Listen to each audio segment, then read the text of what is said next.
Welcome back to the Saving Sally channel. This is Jason and I am in my new 30x40 shop. We're going to talk a little bit more about the shop in a moment, but I am going to ask you up front to just kind of overlook this massive mess. Getting ready for a yard sale, so this stuff will be gone soon enough.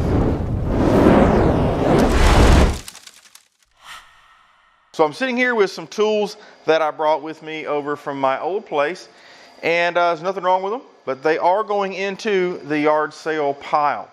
The reason I'm going to be getting rid of these tools is, there was just too many sacrifices made to make these tools work. And what I mean by that was, in my old house, I didn't have a lot of space. I had a single 21, I think, by 19 and a half, maybe 20, two-car garage. Now that's really too small for a two-car garage in my opinion and in the opinion of most. But that is what is sold as a two-car garage, at least in North Alabama. Now that basically meant that any tools that I could get away with having as a compact form factor, that's the direction I had to go, and certainly these are compact. Now today I am in a little bit better position. So that being the case, it was time for these guys to move on and some newer tools to come in. Now these guys served me well for many years. As a matter of fact, those two jacks right there were used in another video that I did on the other channel, where I showed people how to pull up a concreted in fence post using floor jacks. If that's something that interests you, I'll leave that video link in the description as well. So the upsides to these tools here were they were compact, so they were easy to store. I could get both jacks into a single drawer in a toolbox, and then the jack stands would fit in a second drawer immediately beneath the two jacks. The other thing is that they're not as expensive as some of your more heavy-duty stuff, so the cost of getting into these is much, much lower. And then of course they were lighter weights. They were easier to pick up and carry around, because oftentimes I found myself having to weave around or over things with these tools, and so them being fairly lightweight helped out with that for sure. The other thing is that they got the job done.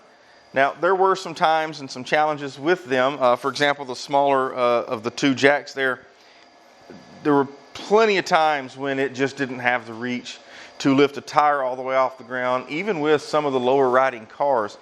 The jack there that's black, not going to be able to get a tire all the way off the ground with a truck. Used to just get pretty thick pieces of wood, lay them on the ground, put the jacks on top of that, and then I could get the vehicles up high enough to get a tire off. It took a long time, so pumping that jack handle, you get very little movement.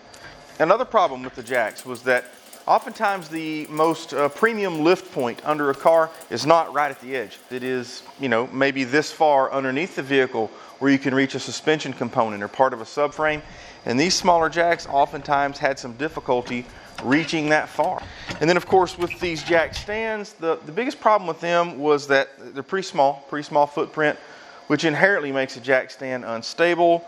And then of course I had to use them at the absolute limit of their reach, which also makes them a little bit more unstable, as opposed to maybe if you were using them maybe in the middle of their range. The bottom line is, with the constraints of a tiny shop having been lifted, it was time for an upgrade. First, let's talk about the jack stands.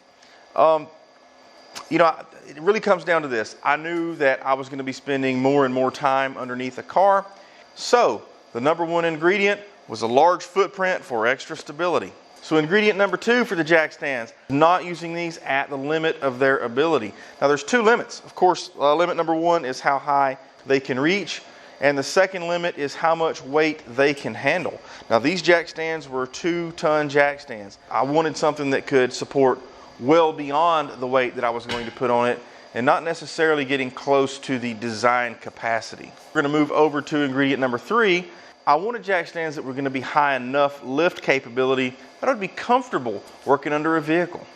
Ingredient number four, I needed jack stands that were not only well reviewed, but that were well represented out there in the economy at large. A jack stand that is fairly new and only been on the market a few months, or that's so expensive only a very, very thin slice of the automotive hobbyist out there would ever buy them. Those jack stands are just not going to get the same level of scrutiny as affordable jack stands that are going to be in far more shops and garages. So all those ingredients cooked me up a set of the Harbor Freight Daytona 6-ton jack stands. And no, these are not the jack stands that were centered in that jack stand recall and controversy from a few years ago. By all accounts, these jack stands are well made. They are of a high build quality. They're at a fantastic price point, and I just couldn't find a single person who reviewed them who didn't have good things to say about these jack stands. So now that we've talked about the jack stands that I went with, let's talk about what I used to replace the actual jacks. Ingredient number one, I needed a jack that was capable of reaching just beyond these compact versions to get to those premium jacking points that these smaller jacks just weren't able to reach. Ingredient number two, I needed a much higher lift capacity. You know, higher lift capacity jack stands just aren't worth much to you if your jack isn't able to raise the vehicle up high enough for you to benefit from them. Sounds silly, but I wanted a handle that was permanently attached.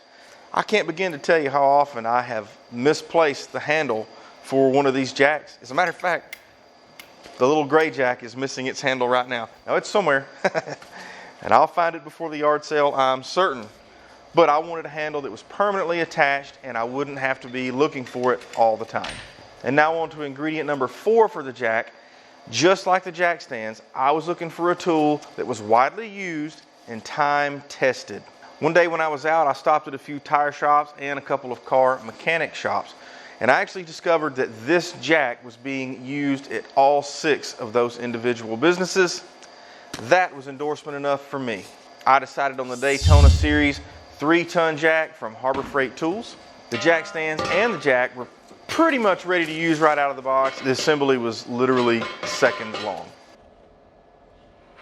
You know, the build quality, the fit and finish, the welds looked second to none. The powder coating or paint, not certain what it is, looked absolutely fantastic. Now the jack was available in a lot of different colors. In fact, a couple of the colors had metal flake. Now I chose this yellow, it just for some reason spoke to me. Now the jack stands didn't come with a lot of color choices. They were kind of like that legendary Buick Grand National. Any color you want, so long as you wanted black. Now I knew it was going to do this before I ever opened the box and got it home, but I was actually surprised to find this when I was doing the research, is how quickly the jack responds to every up and down motion of the handle. In other words, you get a lot of travel from the actual lift of the jack from a single downward motion of the jack handle, as opposed to these compact jacks where it is minimal movement for every action. Now something else I hadn't really thought of, with these compact jacks, if you are rolling it behind you, you're going to kind of lurch along with it behind you because it is very short and low to the ground and the handle's not very long. It's almost better to pick them up and carry them where you're going. Trying to walk behind them pulling the handle, all too often, you know, you go around a corner and the handle pops out because it is just put it in and turn it just a little bit. There's actually not a way to lock the handle in. With this new jack, I can roll it around very easily on the floor while standing fully upright. It's a bit too heavy to be picking it up and moving it, so that is a huge plus. Another thing that I wouldn't have thought of is that the wheels on the new jack seem to just roll right over things that oftentimes would cause these smaller jacks to completely stop, or at very least lock the wheel up. So the newer jack, I'm not going to say that it's immune to such things, but what I will say is it has so far easily been able to roll over things that bog the other 2 jacks down. You know, most importantly, this jack gets the job done a lot faster and a lot easier. For example, you know, when you have reached your jack point, you're beginning to raise the car, that rapid lift gets you out of the range of your jack handle, possibly bumping a body panel much faster. The additional reach keeps you from even being in that position to start with.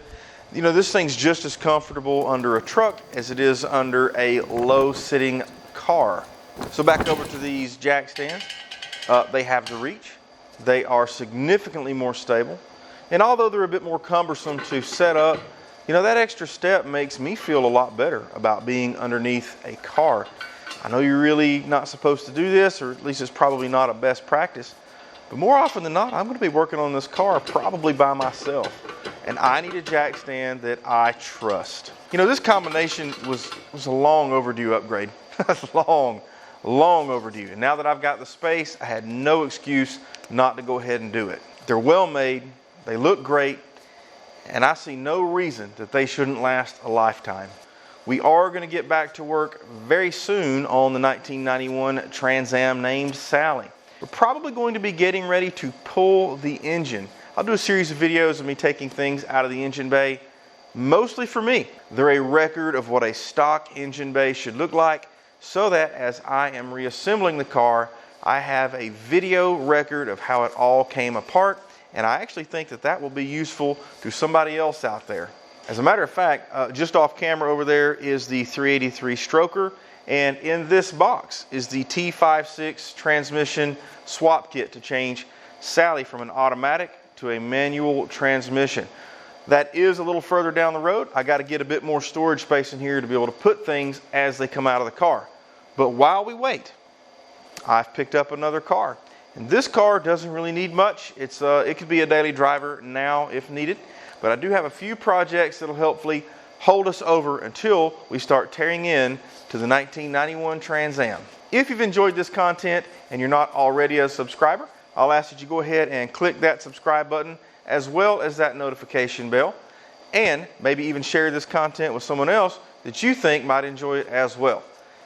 And until next time, this is Jason with Saving Sally, and I hope to see you in the next video.